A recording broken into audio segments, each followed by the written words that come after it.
Welcome back to Visionary Voices, where we sit with leaders, builders, believers, creatives, and world changers who are not just talking about purpose, but walking it out.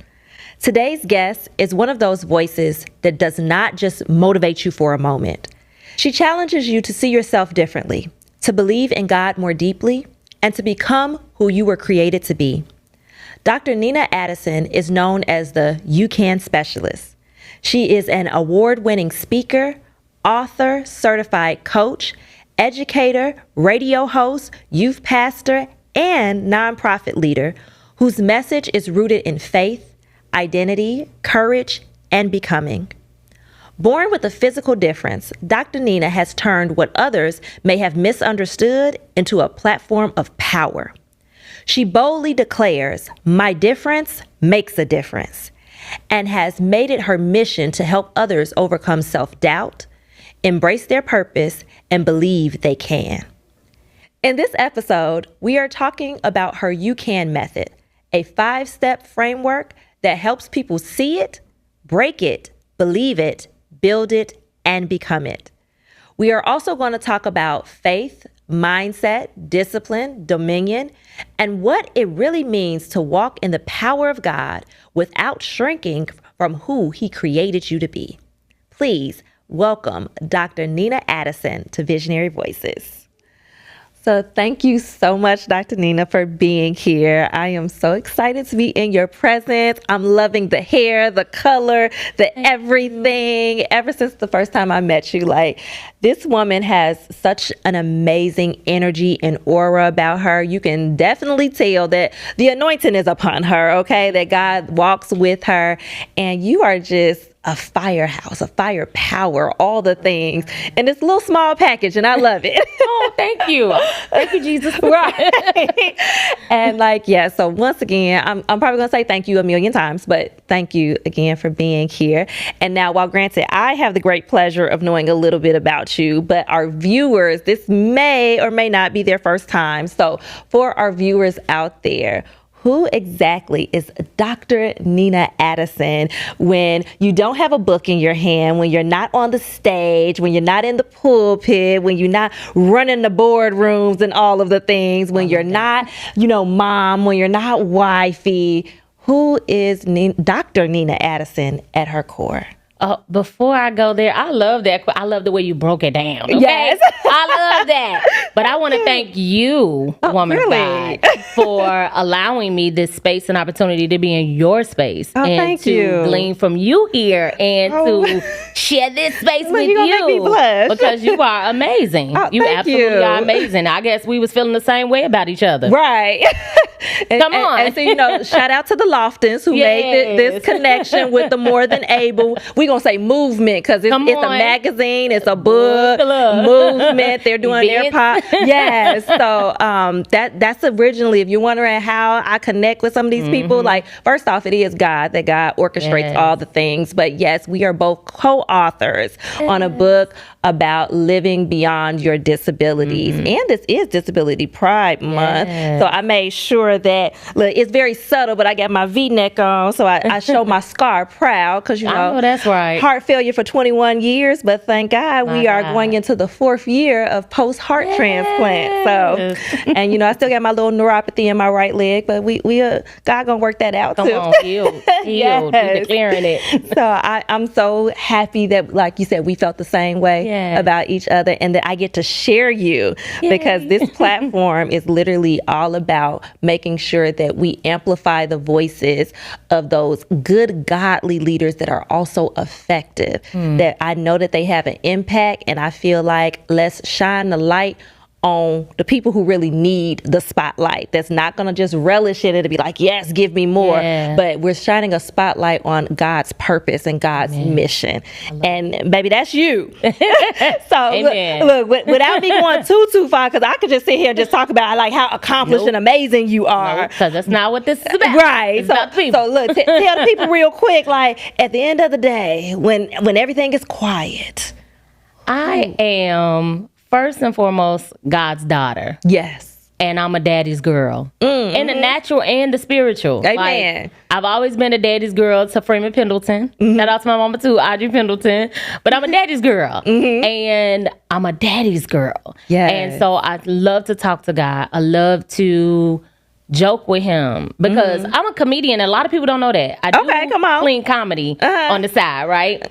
And I sit with God at times and I just come up with stuff that I'd be like, I can't say that in person. Like, it sounds funny, but people know me this way. So we just go keep it that way. I love to bake. I love to play games on my phone and I think. I get that. So when it's quiet and it's just me, when the son is doing whatever, the husband is sleeping, I get to just be me. I try to get away from the computer, away from social media and just play some games. Like I like playing like little hotel games and when you build the hotel. Yeah, like I like little silly stuff like that. We're watching something funny because laughter is medicine. Yes. And so I just like to just be. And I'm always in my thoughts. So sometimes I try to shut off my brain or even if I'm having a movie in my brain. And I love movies. I don't like horror, scary.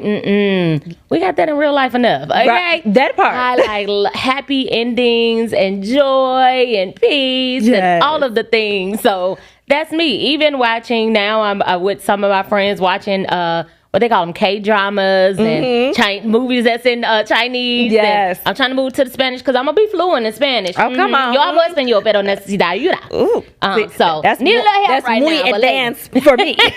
Like, I know poquito. Muy poquito. I love it. And like right off the rip, you guys can already, you see that personality shining through. But I want to thank you for that answer because just right off the rip, you are showing that yes, you can be all of these things. You can have this godly glow. You can have this confidence. You can have all of the things and still be like, I'm going to turn my brain off for a little bit. Yes. Because sometimes we forget that rest is not optional. It is mandatory. Yeah. We need it in order for us to keep going. So now I can kind of like, okay, that's why she got all that energy. Because baby, she know how to shut it down. God shut you down. So you got to have that balance. If not, he'll give you that balance. And you don't want that balance forced upon you. So you might want to be like, okay, it's 10 o'clock. Nope. Can't work. Can't do this. Can't do that. Exactly. I love you, but I gotta take some me time. I absolutely love that. So some of you, if you don't know, Dr. Nina is the You Can specialist. Yes. And first, I just love that we got the book right here too. We gonna get into the book. We gonna get into the methods. But with your You Can message, what life experiences made that message? Because I can tell it's personal for you. So before you began teaching it, it was personal. How was that transition and where did all of it come about? So being born with a very visible physical difference, I didn't have a choice to build up I can for me.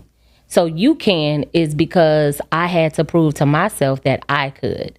And now I'm purposed on the earth to help other people see that if I can, you can. My God. And so being born with radio club hands means my arms were underdeveloped when I was born. So my thumbs didn't have bones in them. The doctors cut off my thumbs. People think that I'm missing a pinky finger. I'm actually missing my thumbs.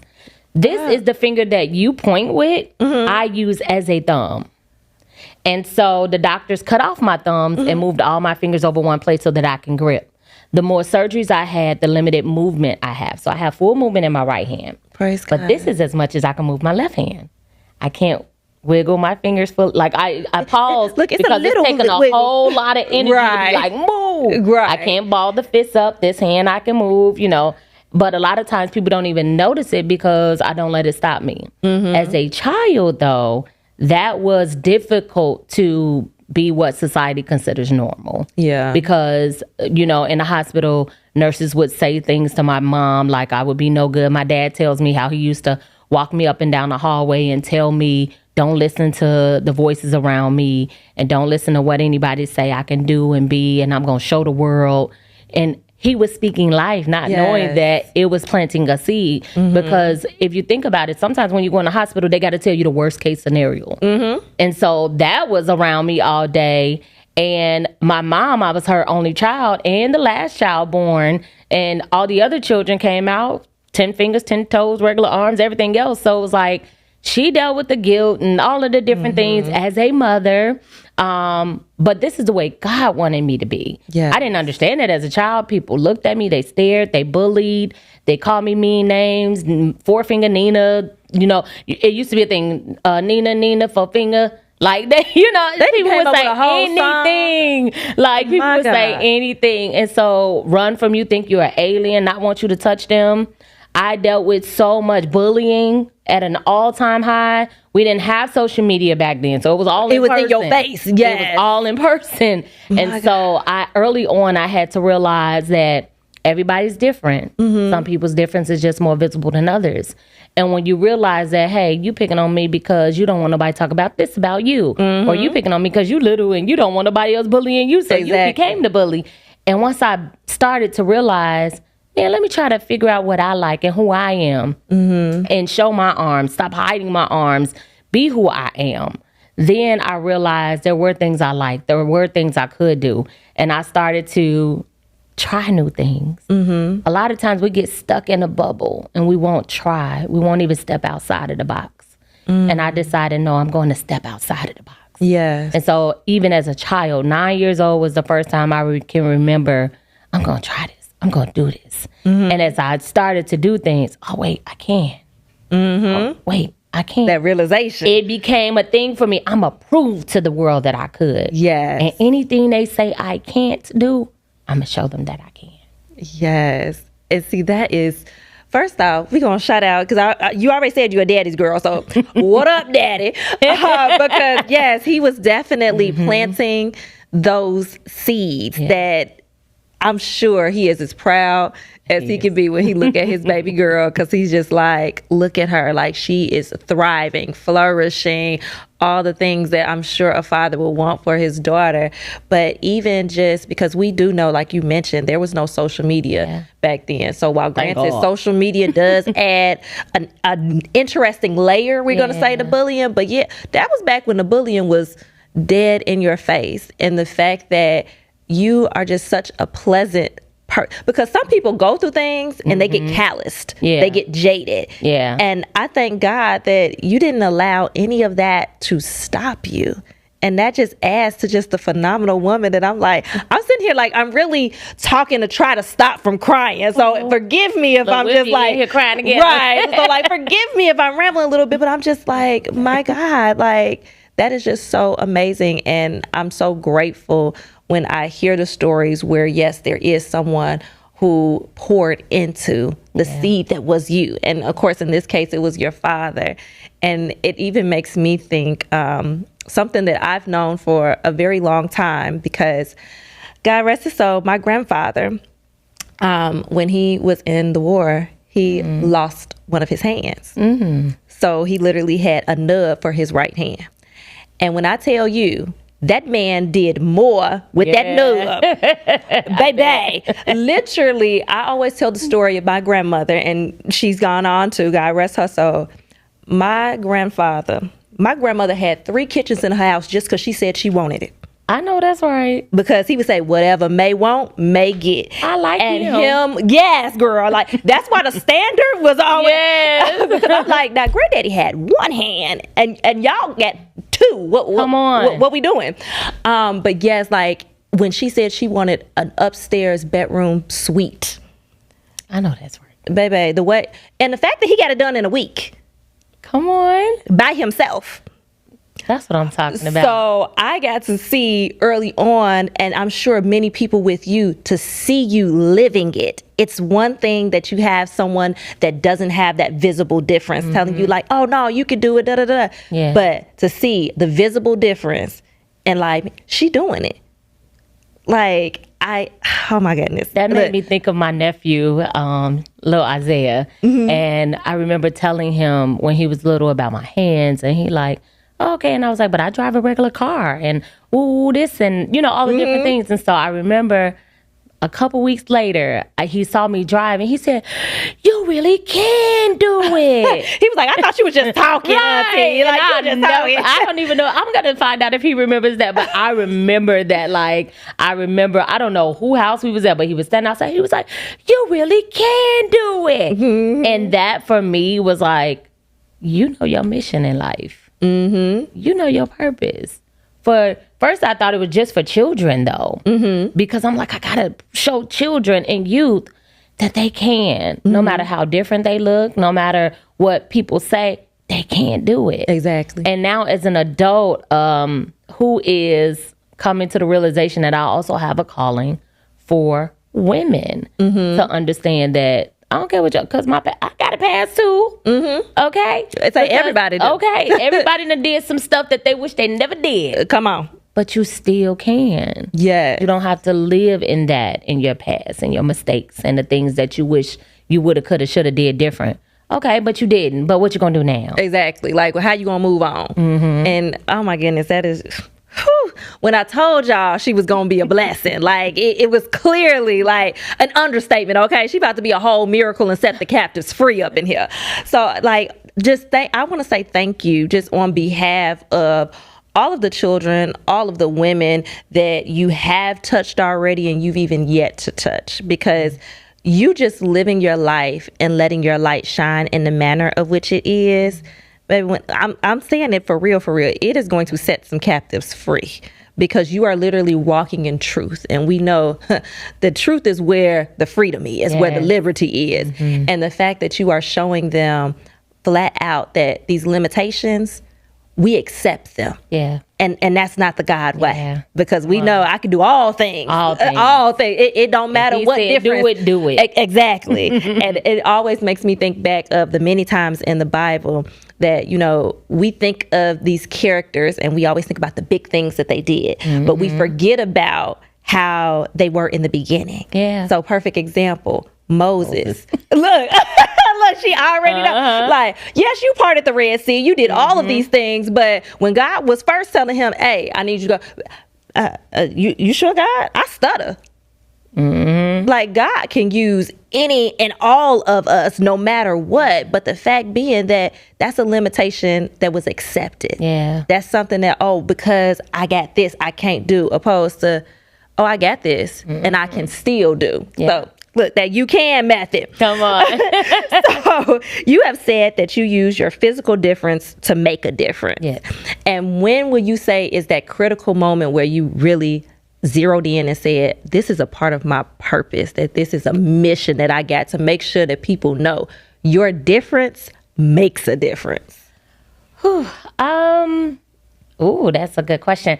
I would say, so when I was young, I realized that I was doing it to prove to people that I could. Mm-hmm. I wasn't really caught up in or even acknowledging that it's helping other people see that they could too. Mm-hmm. I didn't know that. It was for me, I'm going to do it. Mm-hmm. So I'm going to say when I was 29, I was at an event that Les Brown was speaking at. Mm-hmm. And a lady by the name of Talia Stovall, shout out to my first mentor in the speaking world. And this was 2010, September 2010.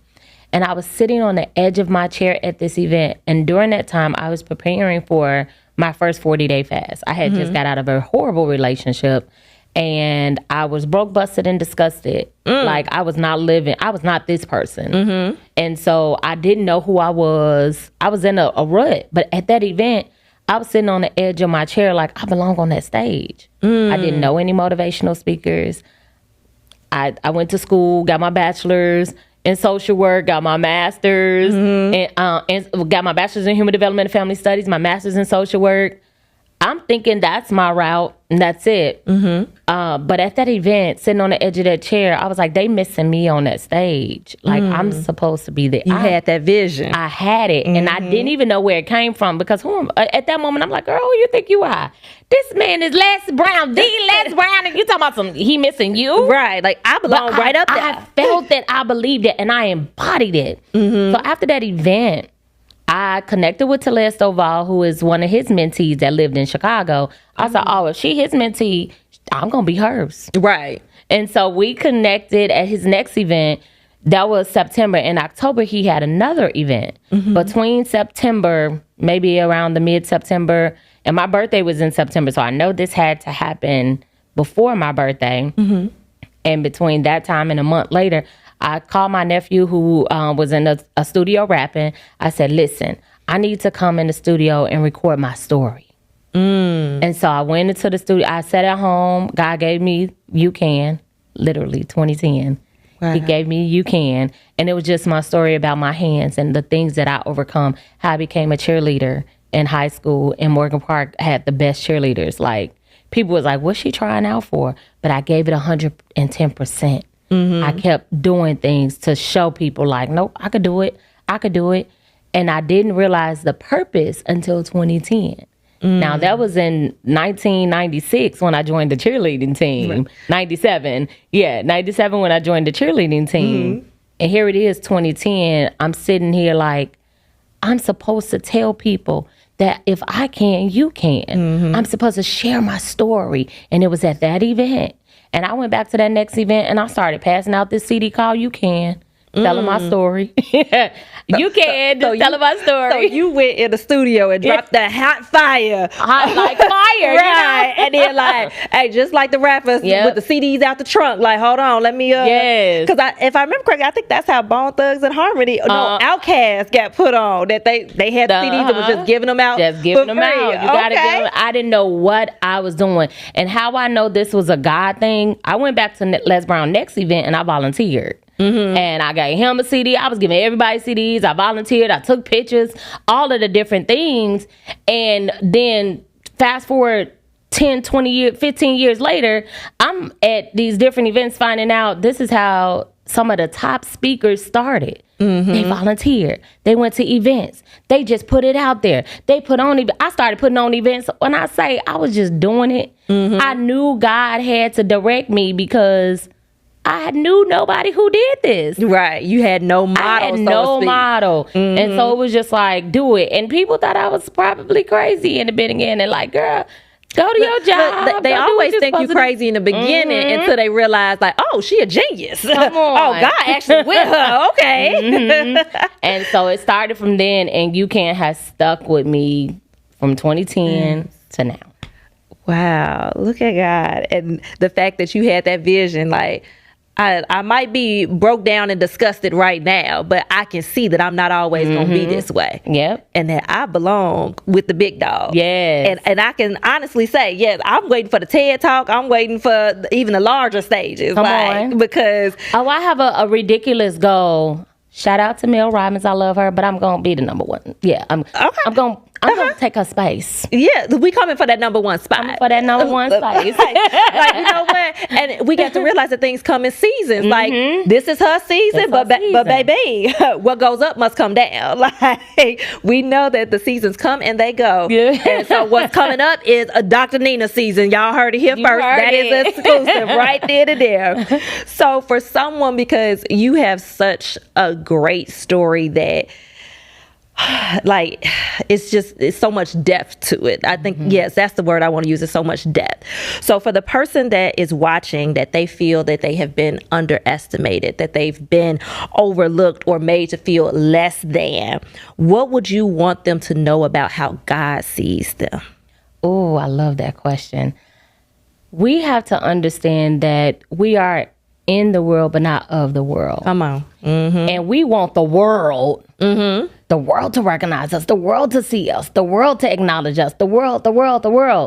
But that's not their job, because you are in it, but not of it. Yes. Now, if you go out here and you do a video, if I was to do a video cussing and all of this stuff, it'll go viral quickly. Yes. So you gotta continue to, I have this thing in my book called the 7-minute You Can activation. And so for the first, after you give God his great Thanksgiving first, spend 7 minutes in your thoughts positively every morning.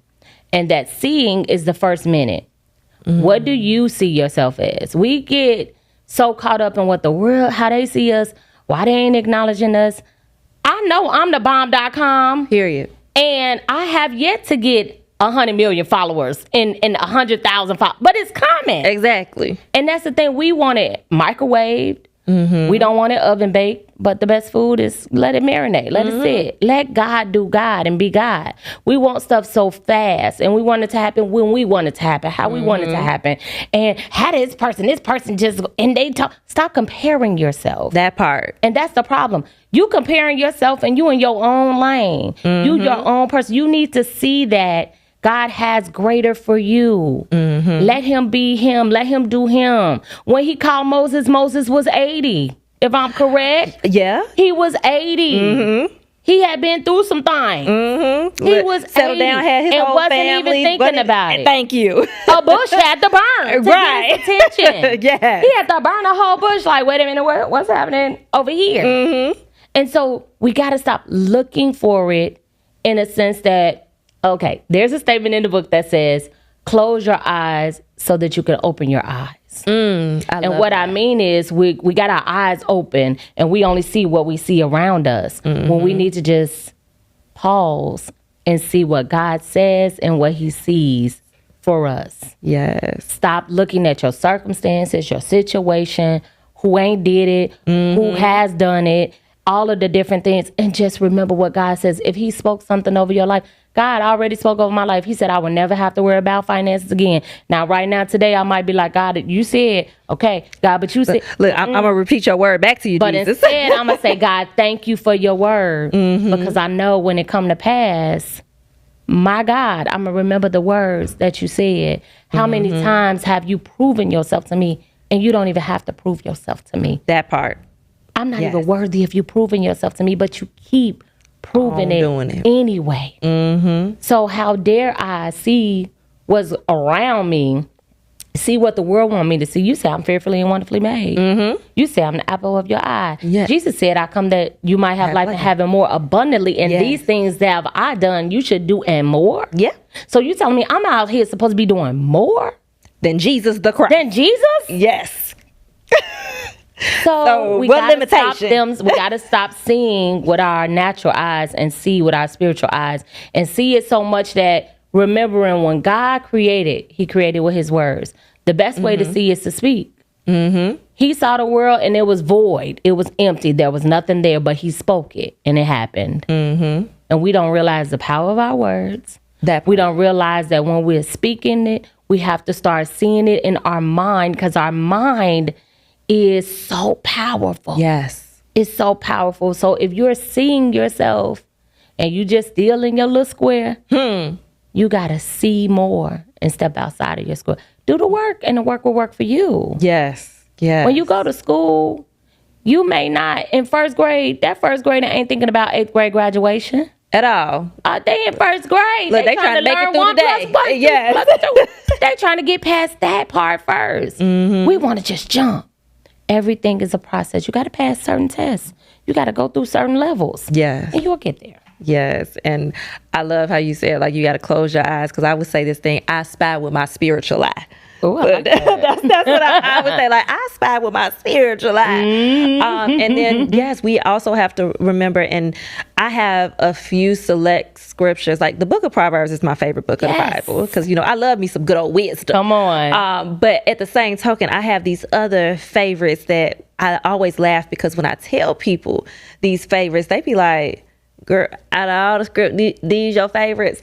But it links in directly, because when you talk about the power of our mind, let this mind be in you that is also in Christ Jesus. Come on. Like, that is a favorite. Then when I think about the fact that God's word, heaven and earth can pass away, but my word will remain. Yeah. And Isaiah 55:11, he flat out say, my word is not going to return to me void. That part. So when God gives you a word, no matter how long it takes, baby, his word does not return to him void. Meaning it is going to happen. Then we go over to Job and we find out that we shall decree a thing, and so shall it be established. Period. So we just have to, like, and I get it that, you know, like, not everybody, because there's a whole debate going on right now about who can sit down and actually read the Bible through and through. But even if you can't do that, like, you can still see there are so many different times that the Bible literally reaffirms itself. Yeah. That God knew that we would need to hear it a few times to get it in our minds. And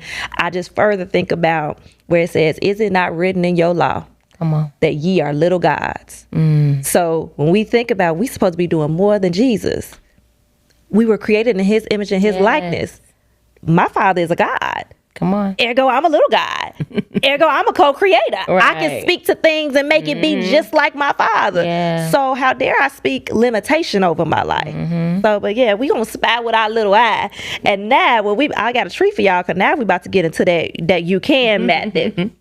So let's walk through this you can method. Like, when did God begin to specifically give you the language for it to see it, break it, believe it, build it, and become it? Because that right there, like, it got a snap to it. It got a little, I'm gonna keep on jabbing you till you get it. It does. And it was 2024. God said, stop calling yourself a coach. You are more than a coach. And I was like, but I got the coach certification. We're going to use the certification and the different things. He like, you're more than a coach. So I said, okay, well, I'm going to say I'm the you can midwife. I help people burn. I help people push it out. You know, Okay. I'm their doula. I was their just midwife. like, come on, doula. You know? And he was like, okay, you came up with your own thing. That's still not what I told you. So last year in 2025, he's specifically said, you are the you can specialist. And he told me to go look up what a specialist is. And when you have any type of situation, you go to the doctor. They send you to what? A the specialist. Somebody who specifically specializes in that thing. And so I said, okay, well, God, what I'm specializing in? He like, you can? I was like, okay. Because your whole life is you can. And when he and I were talking, I said, okay, well, let's kind of like, what does that mean? And I started going through my stories. And the very first story I tell in the book is me joining the cheerleading team. And people don't realize how much of an impact that had in my life. I was a freshman in high school at one of the biggest high schools in Chicago. And the cheerleaders, most of them was all-star cheerleaders. Like, if you made that cheerleading team, to me, you made it. Right. You know? Was it. And so for me to be like, I'm going to try out. I did have people looking like, she can't even make a straight V. What is she doing? Like, okay, you can, and my jumps weren't good either. But I had enthusiasm. Right. I had grit. I had spirit.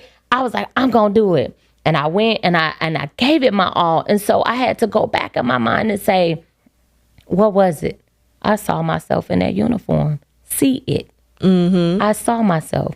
I had to break through voices that said I was crazy for trying out. I had to break through limitations that I even thought on my own self. Because sometimes we can doubt, but we still go through even when we doubt. So every day it was, you still going back. You still going back. You're going to go back. I had to break through those. And I had to believe in my heart that I could make it. I could do it. And the building part was me constantly trying, going home and working, going home and doing the cheers and making sure I'm ready so that I could become that cheerleader. And that's just one. I did it with JROTC because you're not supposed to go to the Army if you don't have limbs. But I said, if you're missing any limbs, and I said, well, I'm going to take ROTC and see how far I can go. I became a captain my senior year. Pretty much ran my own class. I was on the drill team. I was on the color guard team. I twirled the guns, the rifles, all of that with these little hands. Yes, ma'am. Look, I got the pictures and everything. Look, like, I'm going to make it do what it do. I made it do what it do. It was not, it was just like, I've always done this. And it wasn't until last year that I had to see the different levels and God gave me see it, break it, believe it, build it, become it. And he took me through the different situations in my life to show me how I always had to see beyond what I saw, how I had to break past things. I don't come from a family of entrepreneurs. I don't come from a family of millionaires, but I'm going to be the first one. Come on, yes. Not the last, but the first. I don't come from somebody who was like, I'm going against the grain. When I got my driver's license, most of my cousins didn't have theirs. And my mom had 20 siblings, okay? Wow. Okay, I can't count my cousins. You know, so I've seen so many things and broke so many barriers that I'm like, I know I'm not the only one that has done it and two that's supposed to do it. And And so that's kind of how the method came about. And the becoming is every single day. We're always becoming. Yes. We never arrive because then what's left? Exactly. But we're always becoming. But we got to first see it. And see it comes before break it, because you have to see something more before you can break something. When I was in that 2.5-year relationship with somebody I didn't deserve to be in a relationship, that didn't deserve me, let me tell you that. Right, that part. I ended up in the jail cell for 14 hours for him. Just so many different things. I had lost my identity in that relationship. And it came to a point where I had to see something more for myself. So it wasn't just because of my hands. It was because of what I accepted, even in my 20s, and how I had to find myself again, how I had to break free from embarrassment of all the things that I lost and all of the me that I lost, and getting my identity back and finding myself and all of the different things. I had to go through some things. So it was, the hands, the difference, but then the things I just willingly accepted and that I had to break free from and believe again, believe in love again, believe in all of the different, believe in God in a way that I've never believed in him before, trust him in such a way, build myself up in every single way so that I can become who you see today and who I'm even becoming tomorrow and the next day, which is she's gonna shine even brighter. And like, we definitely gonna need extra strength prescription sunglasses to be around.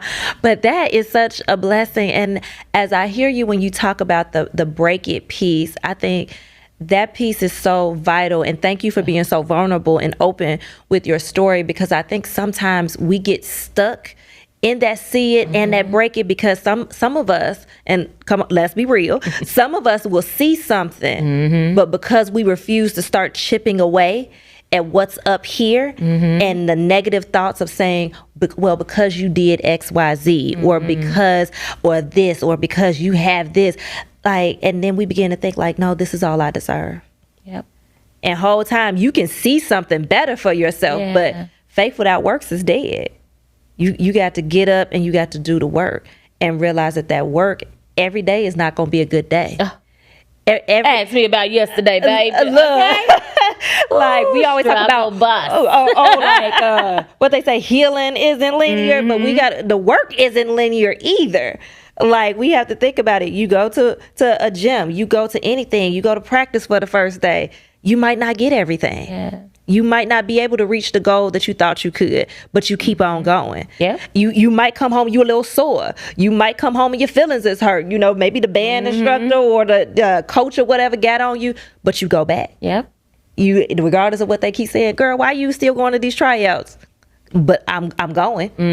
Even sometimes when you don't understand, you just keep pushing. So that break it piece, like, I can only, but you know what? Let's go ahead and get into the break it piece, because we've already talked about the first step being the see it. And without the vision, people perish. So you don't have to see it. Exactly. And with the break it being the second step, it's about taking away those limiting beliefs, patterns, and habits that people have to break free from in order for them to be who God created them to be. But what would you say are some of those limiting beliefs and those patterns and those habits that you see keep coming up time and time again? Like, what's a commonality, I guess we'll say, with them? The first thing is I can't. The second thing is I don't know, or I don't know how to, or I don't know who. I don't know how this is going to happen.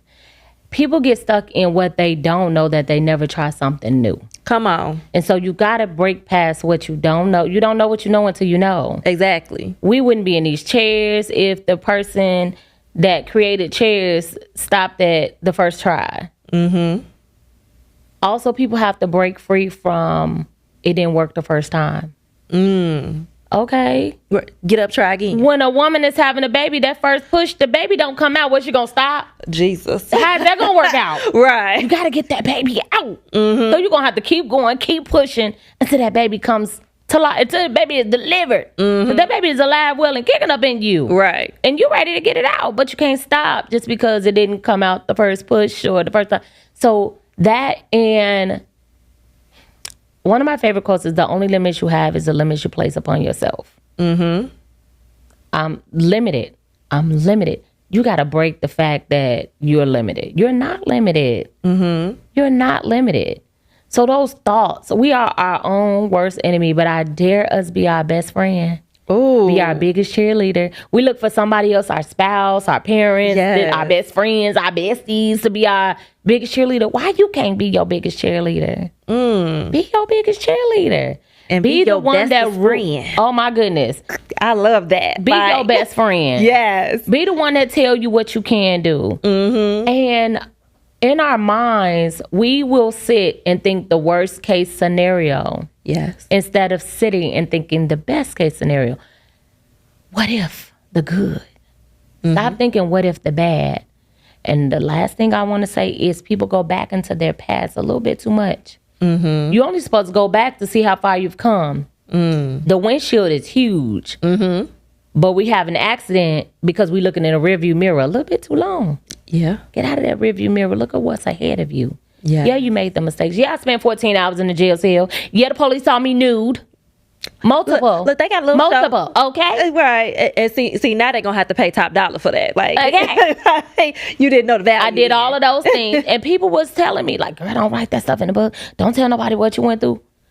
If my story could free somebody else, because guess what? I went through it, whether that person knows it or not, I went through it. But I went through it. And so if we transform our mind and remember, I made it through every situation. I'm still here. I'm still breathing. Therefore, I still got purpose. That part. So we need to turn off the negative nannies and listen to the positive Patty. Remember the two things that used to be on our shoulders on the cartoons. So when you watch cartoons, poof, tell that negative to go. You have the power to. You have the power to break it. You have the power to tell yourself, I can. And stop telling yourself what you can't do. Stop limiting yourself before you even try. Right. And heavy on that before you even try. Because we'll do that in a heartbeat. Like, or I don't want to look foolish. Child, you always gonna look, no matter if you're doing something right to somebody who don't understand, you still got a chance of looking foolish. So what difference do it make? Just like how the old folks used to say, baby, you may as well do what you want because they're gonna talk about you either way it goes. Either way. So and I'm loving so much when you be your own best friend. Like get in that mirror and be like, you the girl, go best friend, you go got it, yeah. Go best friend. And like just hype yourself up because then that's another aspect of seeing it. Because if you can believe that, hey, this reflection is cheering me on. I like what I see in that reflection. Baby, what you believe is what you see. And what you receive in the world too. But y'all get this book because as you can already see, Dr. Nina is just full of so much wisdom, and I am just loving it because it's also just such a great inspiration. Because the people of God, some of us, we've been stuck for too long. And I honestly stuck by choice. Exactly. Like we put the chains on ourselves and we're allowing to sit in this captivity, and God is just like, baby, I created a whole world. A whole world. Got a whole mission for you. Endowed you with purpose as well as potential and power. You can do the very thing that I've called you to do. Yeah. But you sitting up there, I'm not qualified. I don't look like Dr. Nina. Okay. And once upon a time, Dr. Nina didn't look like what the Dr. Nina we see right here. And all of us, we have to embrace our uniqueness. And whether it is a visible difference or an invisible difference. Because we are different. Yes. Because like, you got your stories about your visible difference. I get mad about my invisible difference. And it's just like, it's different struggles, but it's a struggle nonetheless. And it's something that you live through, you grow through, and you become better for it. But then we got the other people that, they'll sit and somebody talked about me. They picked on me all through high school. And it's, I ain't saying nobody's age, but, I'm looking on Facebook and I'm seeing, 10, 20, 30 year high school reunion. So why are we still looking back there? We done already wrecked the car at that point. If we still talking about what had happened in high school and we ain't been in there in a decade, we done wrecked the car already. But even after we wreck the car, we can get up, dust ourselves off. And keep on going. So when we think about these limited beliefs, I would like to know, and I think this is something that so many people need to know the difference between. What is the difference between breaking a limited belief and just simply being inspired for the moment. Ooh. So kind of having that false start where you like, I got this, but baby, no, you don't. What's the difference, and how can someone tell the difference so they'll know, let me adjust myself? Break it takes work. You're going to actually have to do something different. When you are saying, "Ooh, I'm no longer this, and that," but you still doing the same thing, going the same places, around the same people, still slip tipping and dipping, still doing all of the things, then that's you just speaking a good game, but you're not acting it out. You're not living it out. And so when you break something, you're going to notice a change. The people around you may not be the same. They may not treat you the same. Honey, when I changed my life for real, and I stopped talking about changing my life, but I broke free from bad relationships, and that's around the border, family, friends, so-called friends, all of the different things. People were mad. So when you truly break some stuff, it's going to be a visible difference. You may glow and people be like, girl, you glowing.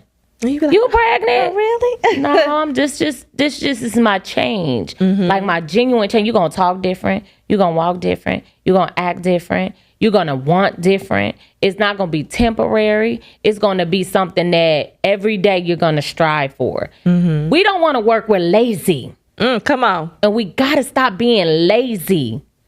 You don't get fit in no way, financially, emotionally, physically, without doing something different, doing something more, putting in that time. When I first started going to the gym, I was like, oh, I'm going to do the treadmill and do the little easy exercise. Then my brother came with me. Shout out to my brother Freeman. And he pushed me. Now you could do these different machines. And then we started recording me doing these machines that I never even thought I would do. But I had to break past just going to get on the treadmill. Girl, you can go walk around the block. Right. You go walk around the block. So when you are really breaking it, you are going to do something different. You're going to be something different.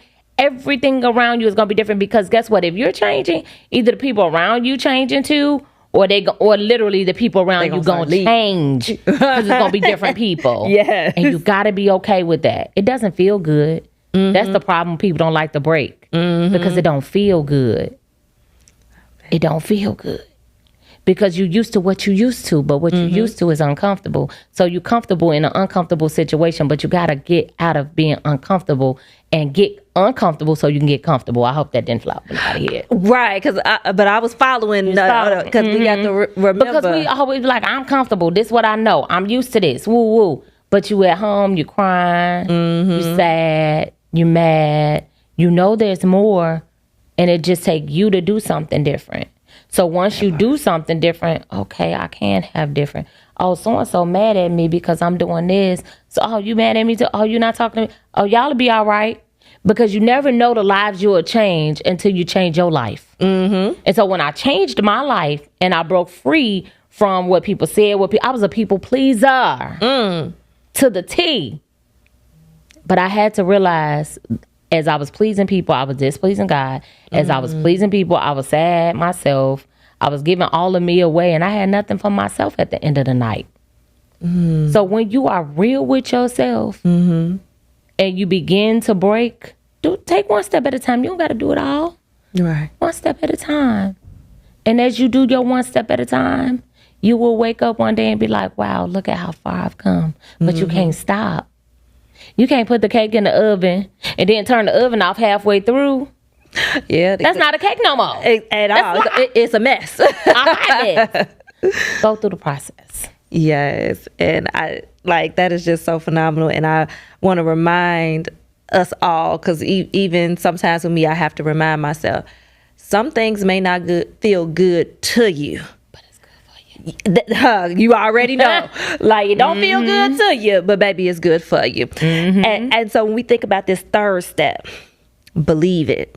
And you say believe it is the heart work, since we already talk about us basically being in our feelings that, oh, my surroundings are changing, my people are changing, they talking about me. Why is belief not just a mindset issue, but a heart issue? Seeing is the mind work. Because we got to work on our mind first, because the heart and the mind works together. What the Bible say? Yeah. Out of the abundance of the heart, flows. He said, what? As a man thinketh that in his heart. All these different scriptures concerning the heart, because God even looks at the heart. Mm-hmm. He examines us through our heart. Yes. Because faith and belief goes hand in hand. Mm-hmm. So when you can see something more, that makes you first be like, okay, I got to do something different. And breaking, once you break it and you done went through some of the phases of breaking, you like, okay, I still wake up in the morning. Mm-hmm. I'm actually living through this. Now I got to do my hard work. I got to have heart surgery. Mm-hmm. I have to go and ask God to create in me a clean heart. I have to go and believe like I've never believed before. When you fall in love, what we say, we feel the butterflies, we gave our heart to somebody, and all of the different things. It starts off as an emotion, but it grows into something more. And so that's what belief is. Belief is, man, I feel this. I feel it. You know how you just be like, I know. Mm-hmm. I know this is, I just know it. I can't tell you, but I know. Right. And that's really what belief is. And belief and faith is one. Mm-hmm. And so when you begin to believe in your heart, you begin to look different, act different, spend time with yourself different, spend time with others different. Right. Everything begins to change. When I started to believe, I went through a phase of, when I say everything around me changed, God changed my address. He changed my church. He changed my relationships. He changed my friendships. He changed my relationships with my family. My address. I mean, everything changed. He said, we about to wipe this out. Clean it all out. Everything changed because I began to believe. And I did it blindly. Mm-hmm. I went on a 40-day fast from November 21st, 2010 to December 31st, 2010. Actually, 41 days. But during that time, I was breaking. Mm-hmm. I'm like, God, I need you to show me. I'm going to believe. I'm going to believe in my heart. And even with the little doubt, I kept asking him to help my unbelief. Yes. And as I kept doing that on day 40, when I say God showed me and gave me a God experience that nobody can take from me, he gave me that. So when you're believing, even when that little doubt tries to creep up, you ask God to help that unbelief. Mm-hmm. And the believing, you're going to be putting a plan together. Because if I believe that I'm supposed to be a speaker, I got to create some speeches. Right. I got to do some work. Mm-hmm. So the belief actually in the building works hand in hand, because belief is not just, well, I believe in my heart. No, what you doing? You're not just saying it, you're actually doing something. Mm-hmm. This is when that, it's work. The whole method is work, but you're worth the work. Yes. I love that. It's work, but you worth the work. Mm-hmm. And when you mentioned about the belief and it has to do something, I remember I was doing a sermon one day. It was about the difference between believing and having faith. Because I always say, believing is the easy part. Trusting. Believing is the easy part. Trusting is the hard part. Mm-hmm. But I told him, I gave the analogy of a man goes to a restaurant. He's very close to starvation. Waiter brings the food out. It's in front of him. And he kept saying, I believe this food will save me from starvation. Mm-hmm. But guess what he never did? He didn't eat it. Never put the fork to the plate and to his mouth. You got to do the work. Yeah. Because you can say, I believe all day. But if you're not putting any action behind there, you're going to be just like that man. You're going to fall out at the table. Yep. And it's so funny. I remember when I did it, it's like everybody in church was like, oh, Lord, they was not expecting me to be like, and he passed out and died. And they were just like, oh, wait, what? And I said, now, y'all just going to believe or you going to trust? Yep. So you said that the building it part, that's the fourth one. Mm-hmm. And that you can build while yet believing, because that's you putting together the work. But why do you think people often want the promise, the platform, the purpose, all the good things, all of the glitz and glam, all of the notoriety, but they struggle with the consistency to get it and maintain it? Because people want easy. This world has come to a place where everything is supposed to be handed to you on a platter, but that's not reality. Mm-hmm. When you are building anything, I've been building this speaking career and this publishing career and all of this coaching career since 2010. Am I where I desire to be yet? Not yet. I probably would never get where I desire to be. Let me tell you why. Because my vision gonna always increase. Come on. Yes. So I'm gonna get to a high plateau, and then I'm like, okay, God, more please. Exactly. That's one of my things to God. More please. More please. More please. Because to whom much is given, much is required. Yes. And so we just want things easy. Stop wanting stuff easy. Want stuff worth it. When you work for something, we can't nobody tell you nothing at all. And you cherish what you work for. You cherish when you put in the time, the effort, the energy, the money. You cherish that thing. But when it comes easy, you don't really respect it as much. That part. And so we have to understand when we're building, think about even a person that becomes a bodybuilder. Honey, they take that seriously because they didn't work. They didn't try to lift something and it was heavy but I'm gonna come back tomorrow. I'm gonna lift a little more. Okay, 5 more pounds. Okay, 5 more pounds. And before they know it, they lifting 200, 300, 400 pounds. I got a goal. And so we have to understand that the building is everything before and even through the process, because you've learned how to see. As you building, you still seeing. You've learned how to break. Man, this is starting to get heavy. I don't feel like getting up and going today. I don't feel like getting in front of that computer today. Another Zoom. How far I got to travel for the podcast? Wait a minute. Just the different things. We talk ourselves out of building when God is like, you do a little bit, I do a lot. That part. All you got to do is a little bit. We don't even want to do a little bit. God, I'm going to lay right here, rain down money from heaven. He could, but that's not how he's going to do it, because how many millionaires do we know be overnight millionaires and tomorrow they broke, busting, and discuss it again? Because they never went through the process of learning how to manage, how to take care, how to properly put things in place. So that building helps you to properly put things in place and do the things that you need to do. Yes. And we have to remember that you have to be a good steward over the little before we give you a lot. Yes. So the final step is become it. So what does becoming mean to you, especially a woman of faith? Becoming means living in purpose, walking in purpose, and never giving up on purpose. Because as we become, think about the talents. When someone used their talents increase. If you hide your talents, you lose your talents.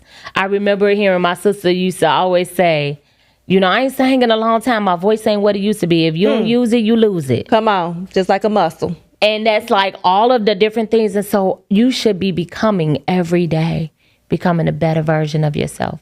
Becoming who God has created you to be, becoming a person that see more, becoming a person that breaks those things that they see isn't serving them and being okay with it. Become a person that believes even bigger. Become a person that builds themselves from the inside out. See, UCAN Method is a personal development phase, because you can want professional development and all of the other things, but if you don't work on you from the inside out, that professional part of you is going to eventually drown. But if you work on you, the work will work for you. So becoming who you are always meant to be. God always had a plan for you. Yes. He always had a vision for you. Greater. Eyes have not seen, nor ears have heard. Yes. Nor even has it entered into your mind. So think as big as you can think and become that big thought. Yes. And then allow God to help you to become even bigger. Wow. That is absolutely amazing, woman of God. And I am just so grateful and honored that you decided to share your gift with us, because this Thank is indeed, you for having me. Look, this platform, I want it to be for all of those godly leaders that didn't been through some things, but I feel as though their voices need to be amplified, because it's a lot of people that got a lot of different mics. Yeah. And they saying a lot of things, but not all of them are saying something worthwhile. Yeah. And what you have within you and that you are choosing to walk in obedience and share with the world is indeed a miracle. It is miraculous. And I want to thank you for being you, for living it out, for being the very thing that you are, not just telling people, hey, do this. You are being the very thing that you're saying, model after me, model the fact that like I'm going to walk where God tells me to walk. I'm going to be who God tells me to be despite of what anybody else got to say. And I can't thank you enough. Thank you for coming here and just, like I said, sharing your wisdom, sharing your gift, all of the things. I am so blessed and honored to know you. Ooh, I just hit myself. And I am so grateful for the community that you have launched. And I just know y'all follow her because clearly bigger and greater things are right here on the horizon. And yes, like I said, just thank you so much. Thank you. God bless you. Dr. Nina, thank you so much for joining us today. This conversation has been so powerful, so very necessary, and deeply aligned with what this platform is about. Helping people see purpose more clearly, walk in faith more boldly, and become everything God created them to be. Today, you reminded us that you can is not just a motivational phrase. It is a decision. It's a discipline. It is faith in motion. Through the You Can method, you challenged us to see it, break it, believe it, build it, and become it. And I believe someone watching today needed this exact reminder. Your difference does not disqualify you. Your story is not too complicated for God to use. Your past is not more powerful than your purpose. There is still more in you than you know. And if God placed it in you, He is faithful enough to help you walk it out. To everyone watching or listening, I want you to take this conversation personally. Don't just be inspired by Dr. Nina and her story. Let it move you into action. Ask yourself, what do I need to see differently? What do I need to break? What do I need to believe? What do I need to build? And who is God calling me to become? Make sure you connect with Dr. Nina Addison, follow her work, learn more about the You Can method, and stay connected to the community she is building. Thank you for tuning in to Visionary Voices with Dr. Brewer. And please remember, your voice has vision, your life has purpose, and your assignment still matters. Until next time, keep believing, keep building, and keep becoming. Thank you and God bless.